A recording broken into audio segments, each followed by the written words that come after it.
A'udzu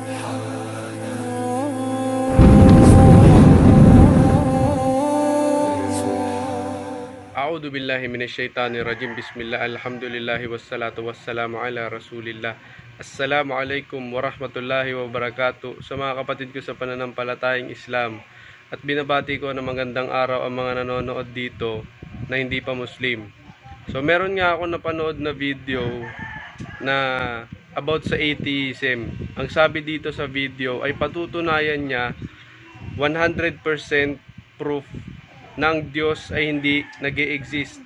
Ibig sabihin daw 100% walang Diyos. So panoorin natin ang video and syempre sasagutin ko yan. At sa aking panig naman, ang Islam, papatunayan ko na merong Diyos, na nag-e-exist ang Diyos 100% gamit ang Islam.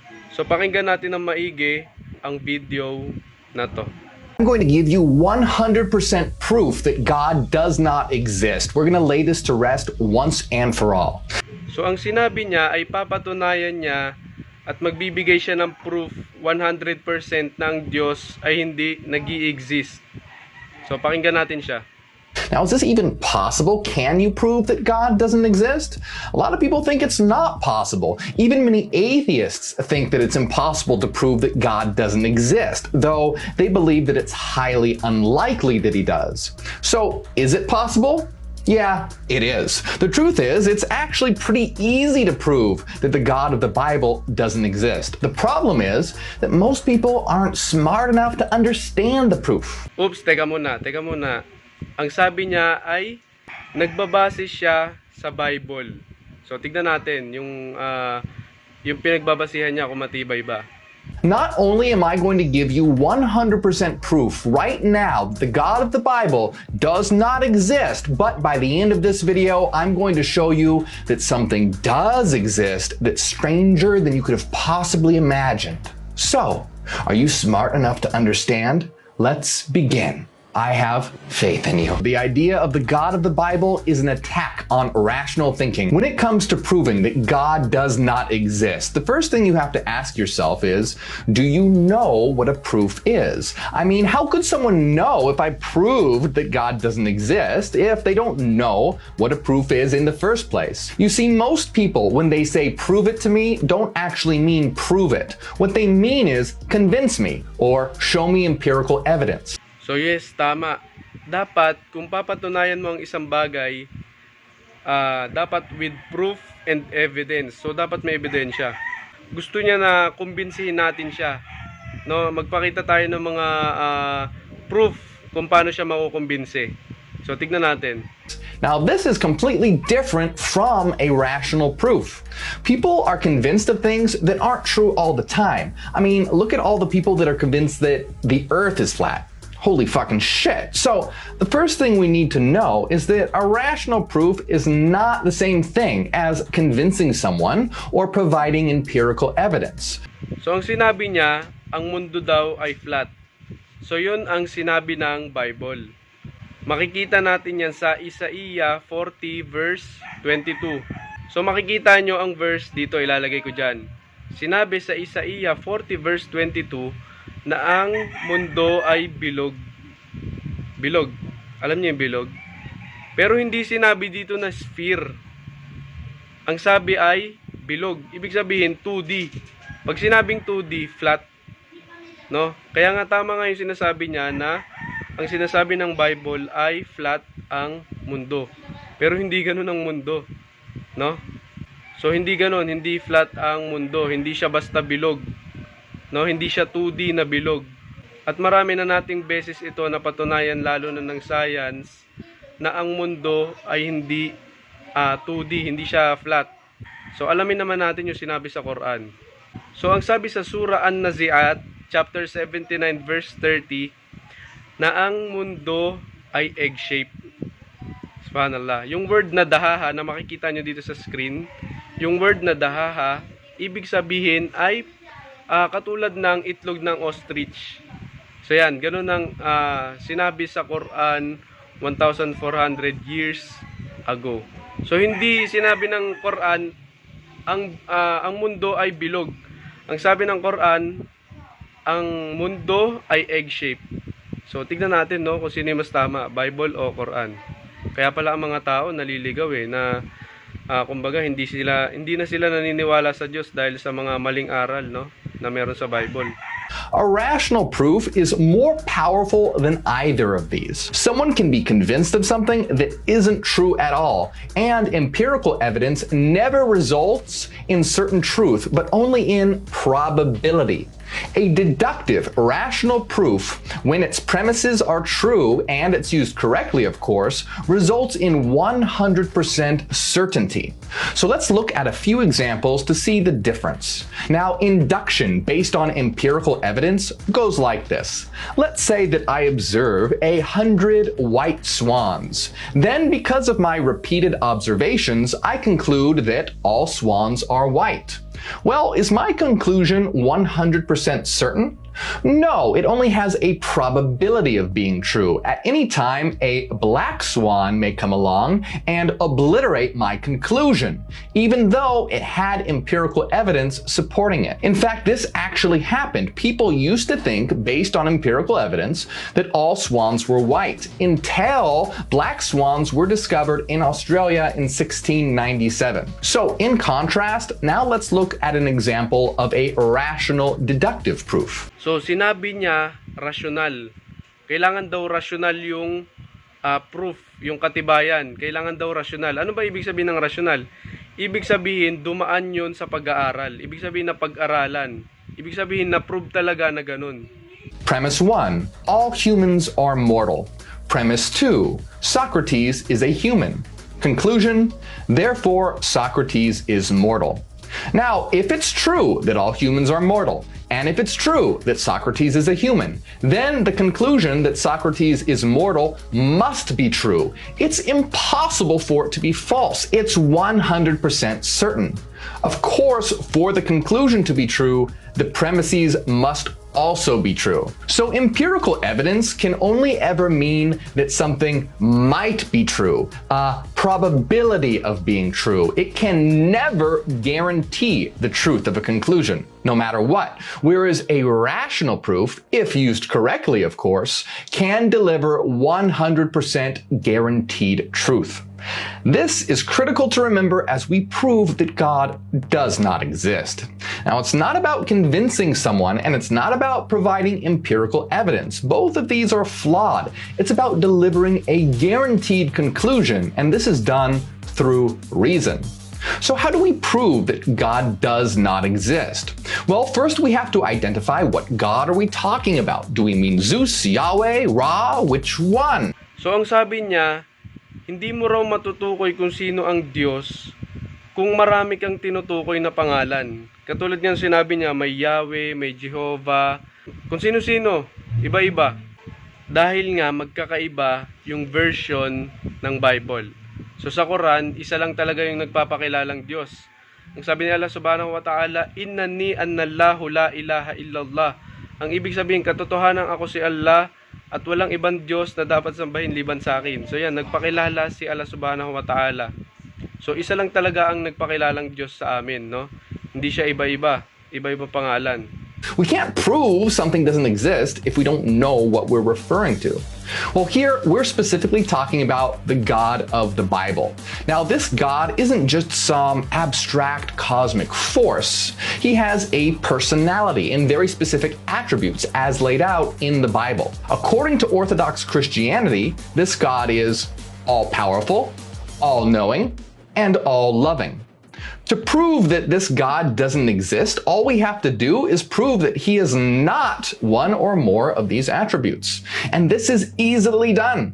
All we have to do is point out that God allows people to go to hell. According to Orthodox Christianity, hell is the worst fate imaginable. It's an eternity of torture. So since God allows people to go to hell, this means either he is not all-loving, because no being of infinite love would allow souls to be tortured for all eternity. Or he is powerless to stop this from happening, in which case he is not all-powerful, or he doesn't know that they're going to hell, in which case he's not all-knowing. No matter how you crack it, This absolutely obliterates the existence of the Orthodox fundamentalist Christian God. So ang sabi niya ay pinapatunayan niyang ang Diyos ay hindi makapangyarihan dahil hindi niya kayang pahintuin ang mga tao na mapunta sa Jahannam. So mali yung term.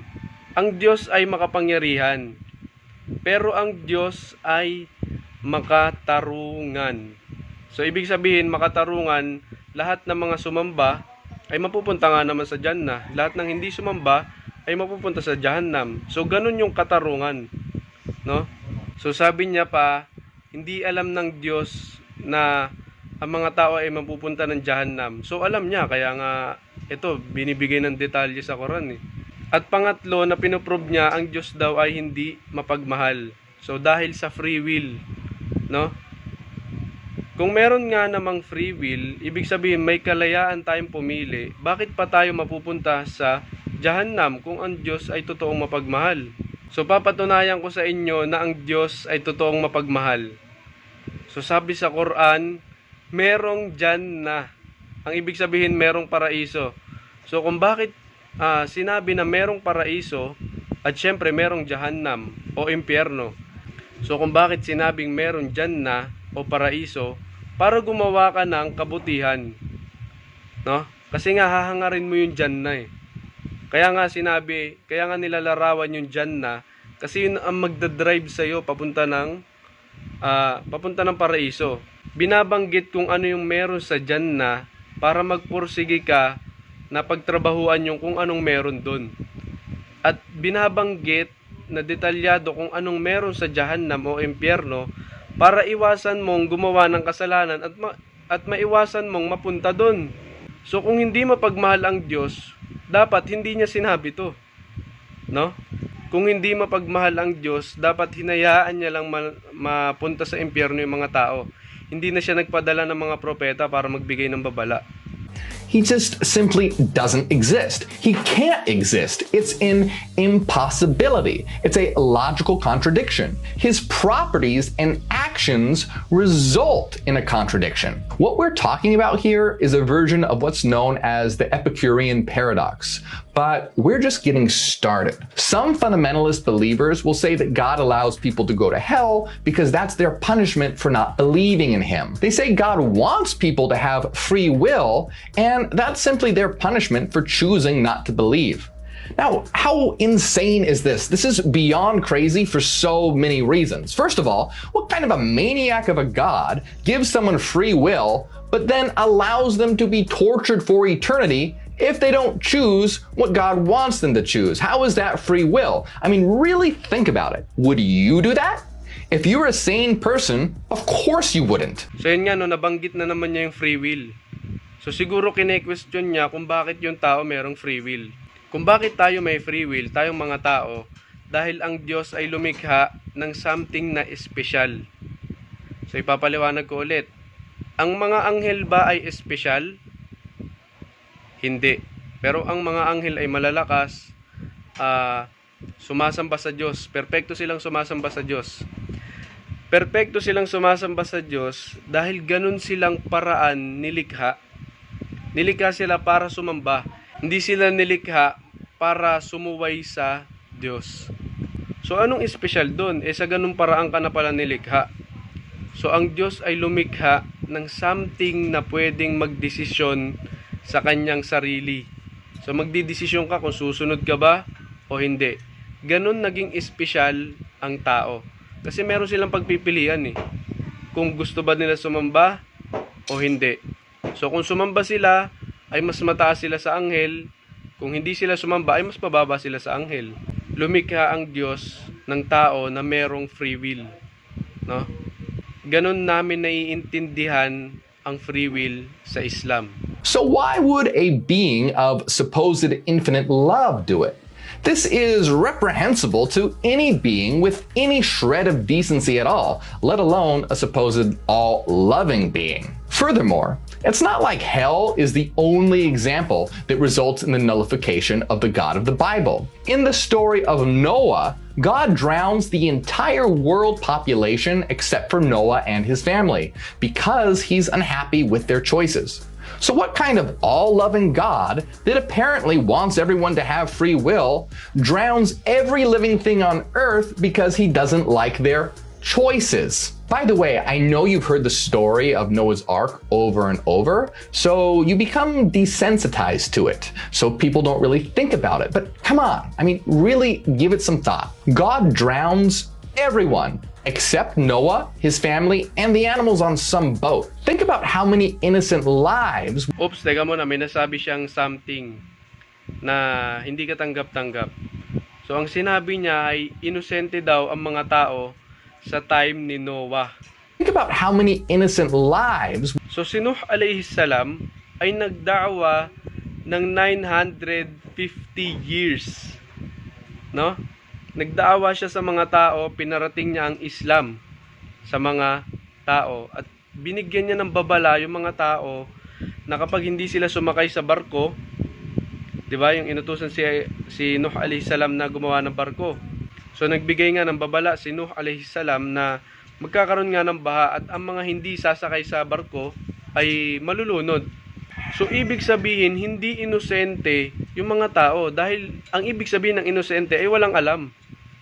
Ibig sabihin, pinaalam sa kanila kung ano yung posibleng mangyayari pag hindi sila sumunod sa utos ng Diyos. So nahihiwagaan talaga ako kung paano nila nasasabing walang Diyos, no? Maybe hindi nila naiintindihan yung aral ng Islam o yung aral ng Diyos. O mali nilang naiintindihan, illogical. Would have been drowned. Children, babies, all the animals. Does that sound like an all-loving God? No, of course not. Wake up!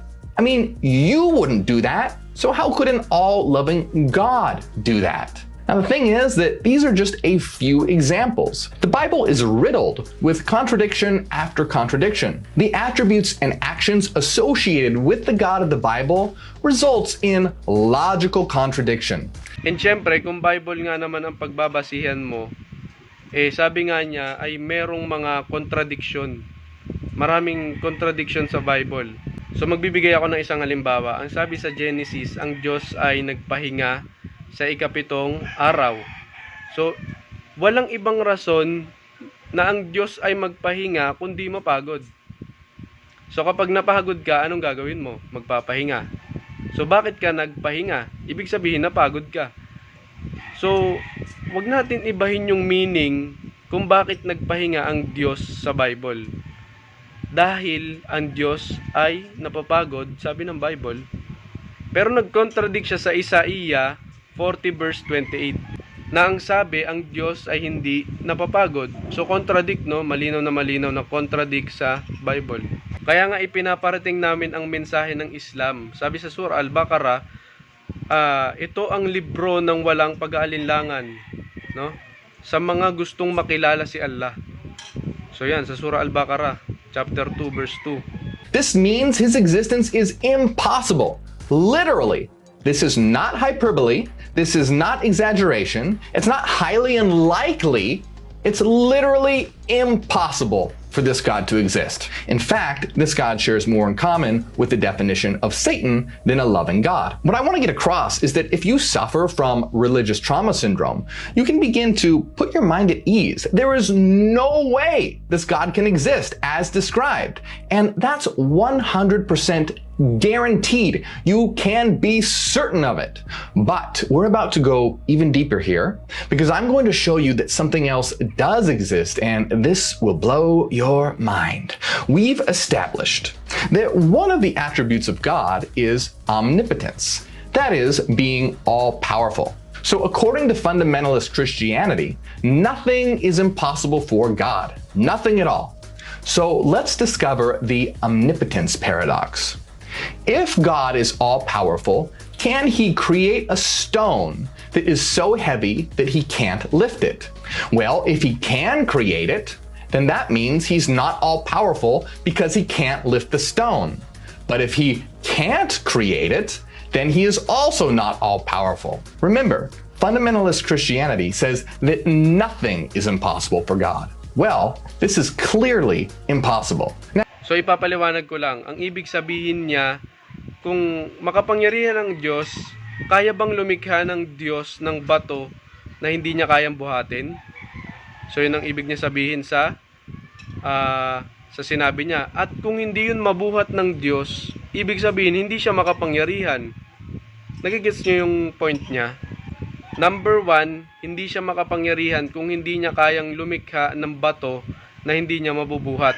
Number 2, hindi pa rin siya makapangyarihan kung hindi niya mabubuhat yung bato na nilikha niya. So nagigets niyo yung gusto niyang iparating? Ang sagot diyan, ang bato ay nilikha na. So, ibig sabihin, kung ano yung bato na meron dito sa mundo, ayun na yung bato, na pag-aralan na ganun yung bato. At walang bato na hindi kayang buhatin ng Diyos. Isipin mo yung buong mundo. Sabihin mo nang yung buong mundo ay bato.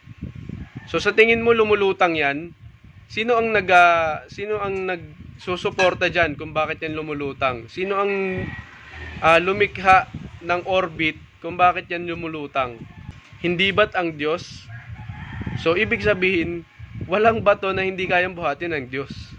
So, ibig sabihin, ang gusto niyang iparating ay hindi bato yung lilikhain. Something na supernatural, something na makapangyarihan na hindi kaya ng Diyos. At ano ba yung hindi kaya ng Diyos? Diyos din. Ibig sabihin, kung hindi kayang buhatin ng Diyos yung bato, ibig sabihin may something dun sa bato. Ibig sabihin, something na mas malakas sa kanya o ka-equal niya. Pero walang ganun, waliyadu billah. Ayun na nga ang logic kung bakit ang Diyos ay nag-iisa. Dahil hindi siya lilikha ng kapantay niya na hindi niya kayang talunin. So, kung bakit ganun sa Islam, kul huwallahu ahad, sabihin si Allah ay nag-iisa, dahil si Allah ay nag-iisa. Hindi siya gagawa ng something na hindi niya kakayanin. At walang ganon. Kung gugustuhin ni Allah subhanahu wa ta'ala magkaroon ng anak o magkaroon ng isa pang Diyos, ay pwede. Pero hindi niya kailanman yun gagawin. Dahil sinasalungat ni Allah subhanahu wa ta'ala ang kul huwallahu ahad. Ang Diyos ay nag-iisa. So kung si Allah subhanahu wa ta'ala ay gagawa ng isa pang Diyos, ibig sabihin ang Diyos na yun ay hindi niya kayang talunin. Kasi nga Diyos din yun.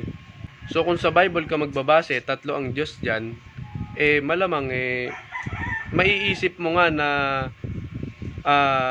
hindi nag-i-exist ang Diyos. Kasi nga, tatlo Malabo mangyari yun. So ganun ka-logical ang Islam kung bakit talagang absolute one. Yung salitang ahad, absolute one. So ibig sabihin, hindi mo talaga siya ma-divide. Hindi siya pwedeng maging tatlo, hindi siya pwedeng maging dalawa. So ganun ang salitang ahad sa Islam. Qul huwallahu ahad. No, sabihin si Allah subhanahu wa ta'ala ay nag-iisa. Absolute one. Now, admittedly, this heavy stone example is really crude, but it's easy to understand.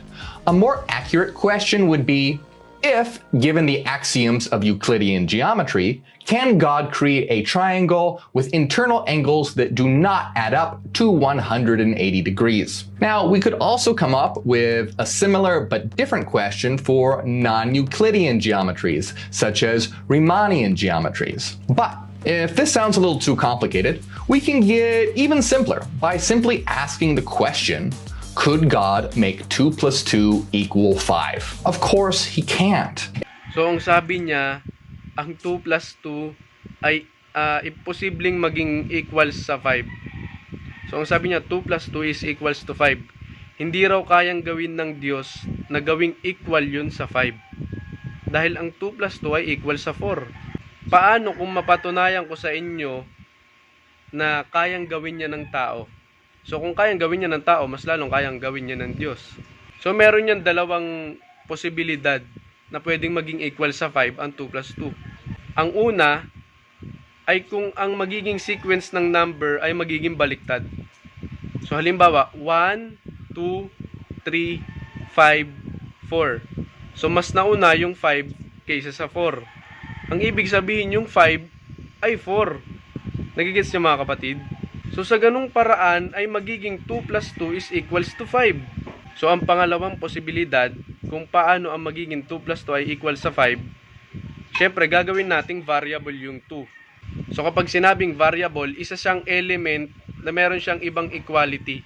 So halimbawa, let 2 is equals to 2.5. then 2 plus 2 is equals to 5. So possible siya mangyari kung ganun yung gustong magiging patakaran ng Diyos, no? Pero hindi, malabo. Malabong maging ganun dahil ang math ay napag-aralan na. At alam na natin ang sequence ng number ay 1, 2, 3, 4, 5. So ang tamang sagot ay 2 plus 2 is equals to 4.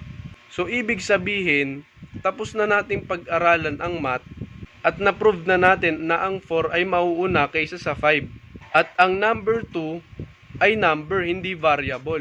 If it's not apparent to you why, just go back to the heavy stone example. While it is crude, it's the easiest to understand, and all of these examples contain within it the same sort of logical contradiction. So, what do all these questions have in common?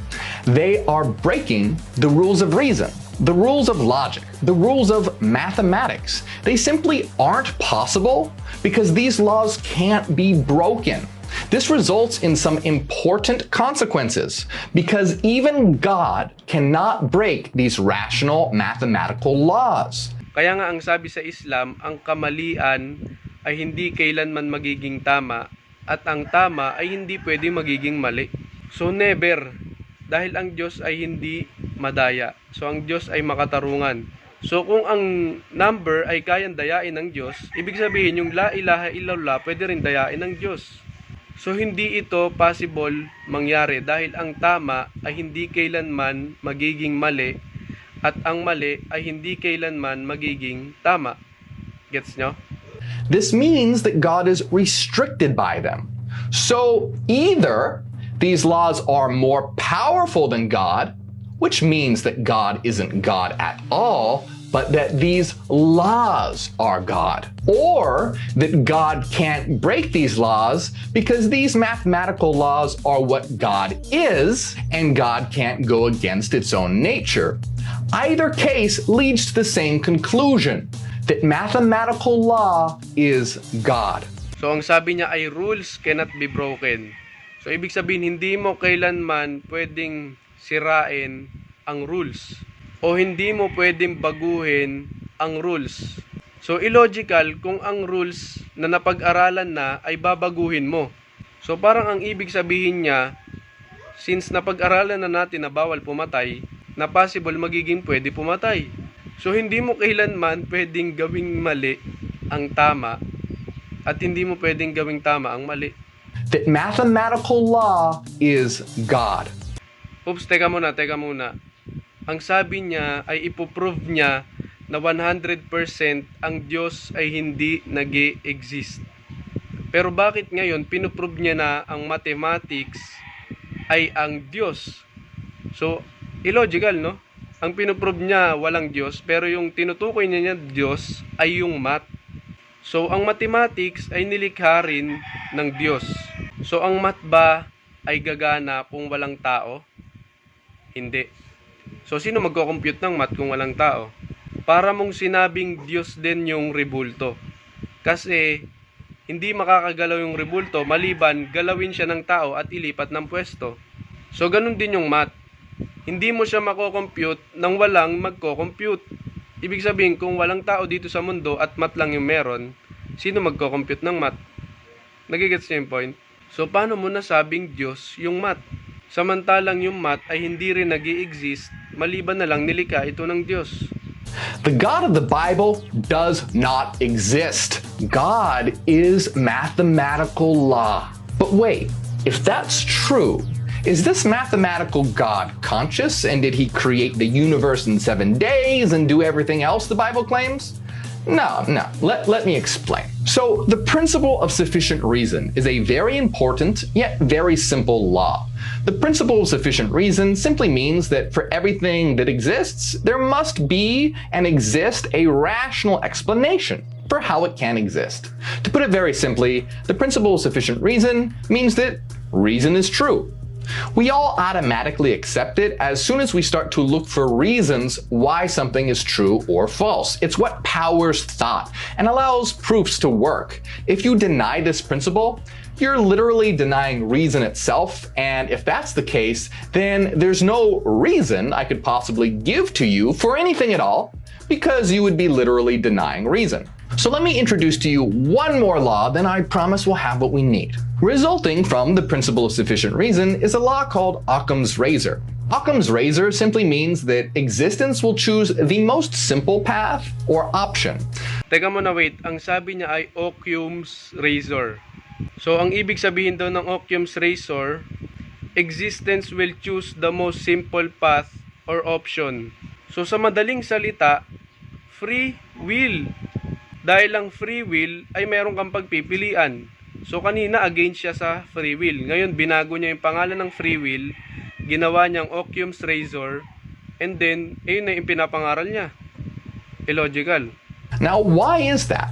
Well, it must choose the most optimal path because there would be no reason to choose a more complicated path. It would go against reason. It would violate the laws that we've just been discussing. So, getting back to God, if God is mathematical law, then God doesn't need to be conscious. It doesn't need to be self-aware. A conscious, self-aware creator God, like the one described in the Bible, violates Occam's razor. Why is this? Because unconscious mathematics is all we need to generate the universe. So this is compatible with Occam's razor. A self-aware creator God is an extra complexity that isn't necessary. It's extra. We don't need it. So it violates Occam's razor. Now let's see why. So what does it mean to say mathematics is the ultimate force in existence? Is there some cosmic piece of paper floating around somewhere in the universe with the laws of mathematics inscribed on them? Are numbers floating around in space? No, of course not. What mathematics is ontologically, what it actually is frequency. It's energy. To be precise, it's sinusoidal waveforms. So mathematics is not abstract numbers on paper. They are living frequency patterns defined by sinusoidal waveforms. That's what we mean by math. It's living energy that obeys precise laws. Now, a sinusoidal wave, considered across one full cycle, is equal to 0. This is important.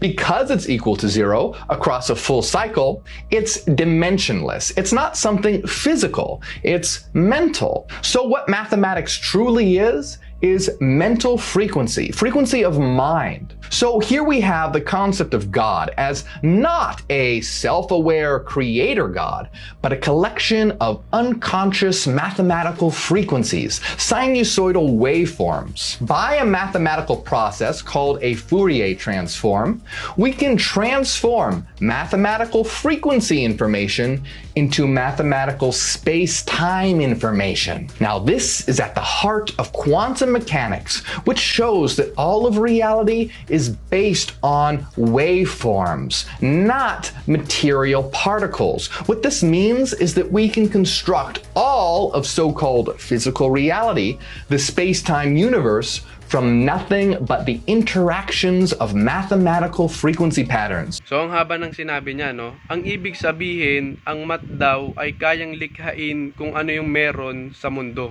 Shows that all of reality is based on waveforms, not material particles. What this means is that we can construct all of so-called physical reality, the space-time universe, from nothing but the interactions of mathematical frequency patterns. So magbibigay ako ng example. Yung mga building, yung mga curve, no? Yung mga curve, kayang i-compute ng math.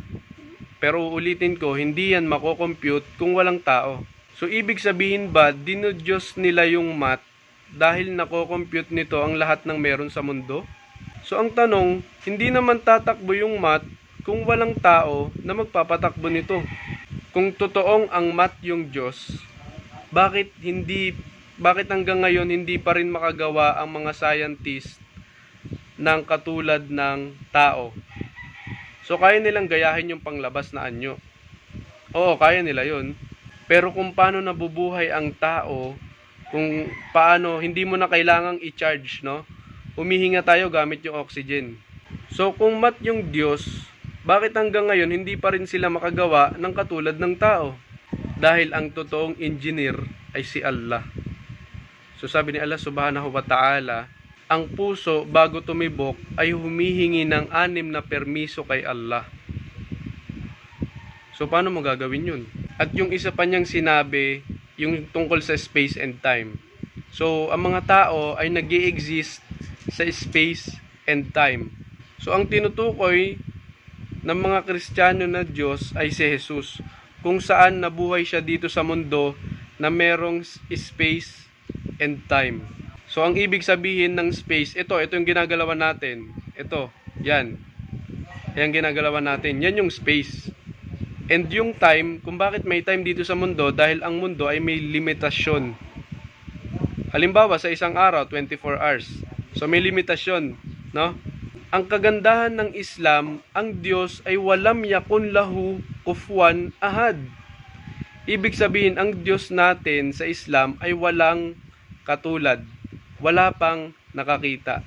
So ang logic kung bakit hindi pa nakikita ang Diyos, dahil kaya niyang mag-exist kahit walang ginagalawan. Dahil hindi nga natin siya nakikita Nasaan ba siya? Nandun siya sa walang space and time. Dahil ang Diyos ay hindi namamatay, walang limitasyon. So nabubuhay tayo dito sa mundo na merong space and time. So ibig sabihin, ang Diyos na hindi pa nakita, na walang katulad, ay hindi nga naman mag-i-exist o kaya niyang mag-exist sa walang space and time. So kung ang Diyos mo ay nag-exist sa merong space and time, mag-isip ka na kung Diyos nga ba yan. This is why evolution exists. The slow process of evolution is mathematical patterns combining behind the scenes. A creator God did not create the universe. Instead, existence is an evolving system of living mathematics. But wait. There's more. So here we've defined God as not some kind of self-aware creator God like the one described in the Bible. We know for certain that's impossible. Instead, we've defined a system of living mathematical frequency patterns. But by the principle of sufficient reason, if one of these systems is possible, then there's nothing to prevent many of these systems from existing. In other words, if one mathematical God could exist, why couldn't many of them exist? There is no reason why they couldn't. So they do. What this means is that reality is a myriad of mathematical minds all interacting with each other. And truly, that is all that exists. You aren't what you think you are. You see, you are an eternal system of living mathematical frequencies. You are a mathematical mind. And this world is the result of our collective frequencies according to the laws of ontological Fourier mathematics. This world is not physical at all. It's a collective dream. It's our dream. A creator God did not create this world. We did. We just did it unconsciously. Just like you unconsciously generate a dream world every time you go to sleep. We as a whole, all of the minds in existence, unconsciously generated the universe at the Big Bang. And just like you have a different body every time you go to sleep and dream, you as an eternal mind get a new body in the universe at the end of every life cycle. That is, you connect to this universal collective dream via a new body, a new avatar. But that's not what you truly are. You aren't the body that your mind connects to. You are an eternal mathematical mind. Life cycle after life cycle is how you learn, grow, and evolve as a mind by optimizing your internal mathematical patterns. This means that you have the potential to become all-powerful through this evolution, to become a god. Oops, teka lang, meron akong narinig na foul. So, possible daw na ang tao ay maging Diyos. So, ang tanong, meron tayong mundo, pero bakit ang tao ay hindi makalikha ng isa pang mundo? So, paano mo nga naman yun palulutangin kung hindi ka makapangyarihan? Maliban sa Diyos na gumawa ng mundo. So, nakalutang yon. Sino nang humahawak nun? Maliban sa kapangyarihan ng Diyos. So sige, kung totoong ang tao ang Diyos, pwede bang pasikatin nyo yung araw sa kanluran? Kasi yung araw sumisikat sa sa silangan eh. So pwede bang kung ang Diyos ang tao, kung tao ang Diyos, pwede bang pasikatin nyo yung araw sa kanluran? No? Kasi sabi ni Allah Subhanahu wa Ta'ala, papasikatin niya ang araw sa kanluran. So kaya nyo ba yun mga kapatid? Kung totoong Diyos ang tao, then i-prove nyo, pasikatin nyo yung araw sa kanluran. Convince me. Give me proof and evidence. At illogical ito kasi ang sabi niya, papatunayan niya na hindi nag-i-exist ang Diyos. Pero ngayon ang dinidiyos niya yung math. Number 1 yung math, Diyos daw yung math. Number 2, Diyos daw yung tao. So ang akala ko ba sa video na to ay ipoprove niya na hindi nag-i-exist ang Diyos. Pero nag-i-exist pala no sa mga base sa mga sinasabi niya.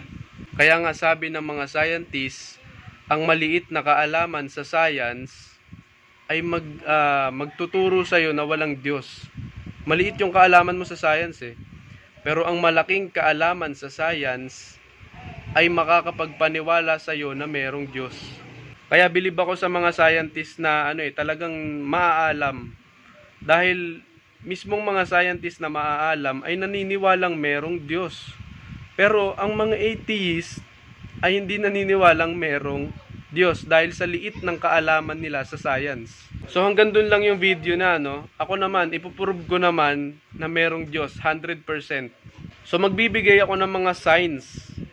Dahil sa Quran ay ayat. Ibig sabihin signs, mga palatandaan.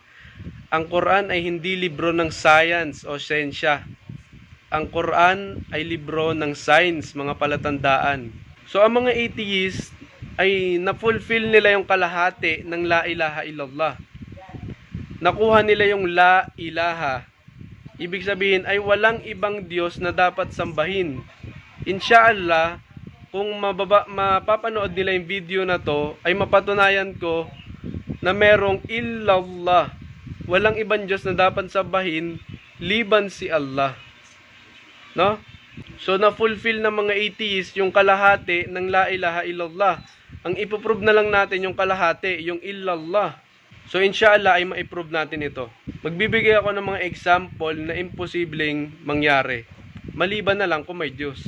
So tumingin kayo sa mga taas ng bahay nyo. Makakakita kayo doon ng gagamba. No?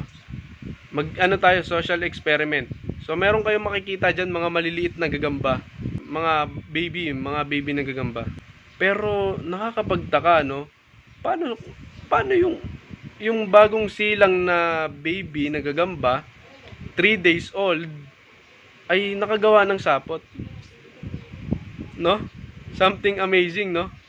So sino ang nagturo sa 3 days old spiderlings na gumawa ng perpektong sapot? No? Sa tingin mo ba sa 3 days old na pagsilang ng gagamba ay matuturuan na siya ng kanyang nanay? So hindi nga sila magkasama ng nanay sa sapot niya. So magkaiba sila ng sapot ng nanay niya eh. Maliban kung tinuruan siya ng Diyos na gumawa ng sapot. Nagigets niyo yung logic? Maliban kung ang nagturo sa gagambang yon sa 3 days old ay ang Diyos. Something amazing. Di ba paliwanag ng siyensya? So isa pang example, bakit ang elepante ay takot sa daga? Subhanallah. Bakit ang elepante takot sa daga? So imposibleng mangyari kung walang Diyos, maliban kung inutos ng Diyos o nilikha ng Diyos ang elepante na takot sa daga. So kung bakit may mga gantong example, para maisip mo na sinong gagawa nun? Hindi ba't ang Diyos? Imagine mo yung elepante, takot sa elepante yung ibang mga malalaking hayop. Pero yung elepante, takot sa daga. So imagine nyo, sino ang gagawa nun, no? Na hindi may paliwanag ng siyensya. Kung bakit ang malaking hayop ay takot sa maliit, sa sobrang liit na hayop. Kung tutuusin, pwedeng tapakan yun ng elepante. Pero bakit hindi niya magawa? No? Nilalayuan ng elepante yung daga. Natatakot siya. So kung hindi kayo naniniwala, i-search nyo yan sa YouTube at panoorin nyo. Ibig sabihin, nilikha tayo ni Allah Subhanahu wa Ta'ala logically. Kumbaga natural na sa tao, nilikha tayo ni Allah subhanahu wa ta'ala na maging natural sa tao na pag naisip niyang nagutom siya, kailangan niya nang kumain. So sino ang nagturo sa'yo na kumain ka kapag nagugutom ka na? Sino nagturo sa'yo na nung baby ka pa lang na umiyak ka kapag nagugutom ka na? Something na hindi maipaliwanag natin, no? Kung walang Diyos, bakit nangyayari itong mga to? So last, magbibigay ako ng verse sa Quran. So sabi ni Allah subhanahu wa ta'ala, lahu mulkus samawati wal ard. Si Allah subhanahu wa ta'ala ang nagmamay-ari ng mga kalangitan at kalupaan. Yuhyi wa yumit. Si Allah subhanahu wa ta'ala ang kumukuha ng nagbibigay ng buhay at kumukuha ng buhay. Wa huwa ala kulli shay'in qadir. Ang ibig sabihin, si Allah subhanahu wa ta'ala ang may karapatan kung anong gusto niyang mangyari sa kanyang mga nilikha. So si Allah subhanahu wa ta'ala ang nagpapahintulot sa lahat. So ultimo yung grip ng kamay natin. Para gumalaw yan, ay pinapahintulutan niya ni Allah subhanahu wa ta'ala na gumalaw. So imagine mo, yung mga baby, hindi nila maigalaw yan. No? Hindi nila maigalaw yan. Hanggang sa dumating yung araw na pinahintulutan tayo ni Allah subhanahu wa ta'ala na maigalaw natin yan at makalakad tayo. Tapos nung kaya na nating galawin, kaya na nating mabuhay sa ating sarili, at dahil kaya na nating gumawa ng maliit na sandwich para sa ating sarili, wala na tayong oras kay Allah. Tinatanggi na natin siya bilang Diyos. So nasan ang hustisya mga kapatid sa Islam? Kaya hinihiling natin kay Allah subhanahu wa ta'ala na huwag tayong ibilang sa mga tao na nangaligaw. Subhanallah. Lagi natin yan nire-recite sa Suratul Fatiha, no? At nagsasabi tayo ng amin. So kung may natutunan kayo sa video na to, pwede nyo rin yung ituro sa iba or pwede nyo ring i-share itong video na to. Wa akhira da'wana anilhamdulillahi rabbil alamin. Assalamu alaikum warahmatullahi wabarakatuh.